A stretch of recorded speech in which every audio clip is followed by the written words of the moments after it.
so much for coming out, even those folks that are over in the corner like D. Jones, my good friend. I see you. And I don't do well with protocol. I do want to get that out of the way and certainly extend thanks to the Chamber as well as to the Indiana Partnership Center and to the PTA for supporting the effort in my being here today. I come on behalf of all of those folks across the country that recognize the need for us to do something fundamentally different on behalf of our children. I've shared all day long and everywhere I go that it is a collective responsibility, and our children did not end up here on accident, but instead we must act on purpose. And we've got to think differently if we expect the expectation to shift for our young people.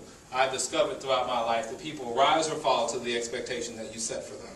And one of my favorite poets in life is a gentleman by the name of Matthew Sharp, and he simply said, "Isn't it strange how princes and kings and clowns who caper in sawdust rings and common folk like you and me are builders for eternity? For each is given a bag of tools, a shapeless mass, a set of rules, and each of us, as life is flown, must either build a stumbling block or a stepping stone." And I think collectively we recognize that we're responsible for ensuring that we build stepping stones for every single child, not only in the Hoosier State, but across this entire nation. It is our responsibility collectively to ensure that every child gets a quality education. I was with Secretary Duncan last week at the Moms Congress sponsored by Parenting Magazine, and he said, "Well, Byron, you know, what's the solution? What's the success story? Can you tell me what's the short answer?" I said, "I can't tell you how to get there, but I will tell you what I believe success looks like." I said, in short, when any child in this country can go to any school and the parent does not have to worry about whether they can afford to pay property taxes to get their child in a good school, that is what success looks like. So whether you live in the nation's capital, or you live here in Indianapolis, or you live in Terre Haute or Fort Wayne, that you can go to any school and you don't have to sit and wonder or guess whether your child will get a quality of education, that is what success looks like. And so from a PTA perspective, obviously we trumpet parental involvement all day long, but we also take folks to task on other issues as it relates to children's needs. We will not continue to sit idly by as we don't. Folks often say, well, you know, are you in disagreement with the administration? I don't understand your commentary. No, I'm in agreement with anybody that's going to protect the funding to reach our children. Now, anytime that you want to sacrifice the funding and attempt to balance the budget on their backs, then you're going to find that the PTA cannot stand with you shoulder to shoulder whether I voted for you or not. That just simply doesn't work. It's never worked throughout history, and it won't continue to work in this day and age. Our children deserve a better solution, and collectively, we've got to offer that answer. You know, one of the folks that's here on behalf of PTA is D. Jones, and I mentioned her a moment ago because she serves as chair of our National Diversity Committee, and an ardent leader for us. And I want to share this with you because you need to understand that PTA is moving in a very different direction than where we've been in the past. I was with the superintendent for IPS earlier, Dr. White, and we had a great conversation about PTA, PTO, and the fundamental difference. And I tell people at the end of the day, PTA is for every single family across the country, whether you have a child or not. I am not a biological parent, but I'm as invested as any other citizen should be in the academic success for every child. Our security and economic future for this country depends upon it. We don't have an option. We act as if it's a negotiable item how we fund education. It's not a negotiable item, it's a requirement that we have, and we must continue to figure out how do we protect the funding to do so. But we also call upon the business community and corporate foundations to sit and figure out how do we strategize to support and ensure that we can prop up systems that will provide the needs for students, even when the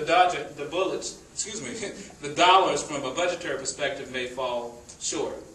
I spend about 80% of my time on the road. I was in Columbus last night, I was in New York the day before, and I'll be in a host of other cities over the next 5 or 6 days.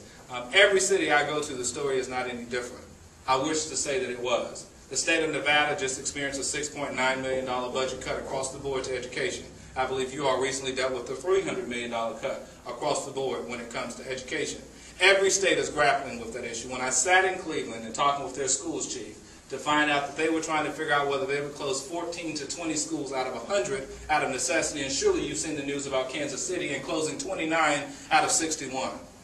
But that may seem like it's extremely significant, and it is. But it pales in comparison to the responsibility that lies ahead of us. 1 million students every single year drop out of school.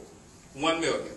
That means for the time that we've sat at this nice reception, in about an hour, approximately 150 kids would have dropped out of school.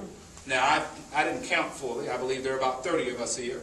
So if you imagine your spouse also being here and a best friend, that would be the equivalency of an entire group of folks dropping out while we're sitting here at the reception. We owe a better response and solution to that crisis in this country. And so I'm excited to be here. I've had a fabulous time in Indianapolis. The last time I was here, as I shared with folks, we had Mrs. Bush here for an event called the Helping America's Youth Act over at IUPUI. And so to come back here in this particular role is a very different perspective. And folks say, well, I don't understand. You work with Republicans, you work with Democrats. We're confused. Where do you stand? I stand squarely on behalf of every single child. If you are a Republican, great, and you want to protect the funding, awesome. If you are a Democrat and you want to protect the funding, great. If you have no political affiliation whatsoever, as long as you want to protect the budget and provide resources to children, we stand shoulder to shoulder with you. And one of my great friends that I haven't seen in a few years, Willis Bright from the Lilly Foundation, and seeing him this evening reminded me that we all have a powerful responsibility. And we all must figure out and determine how do we move in a different direction. What we know about the traditional system is that it's failed many a child in this nation. We can dispute many things, but it doesn't matter whether you're high income, low income, whether you're black or brown or purple. We know the reality is that students are not accelerating and excelling the way that they should.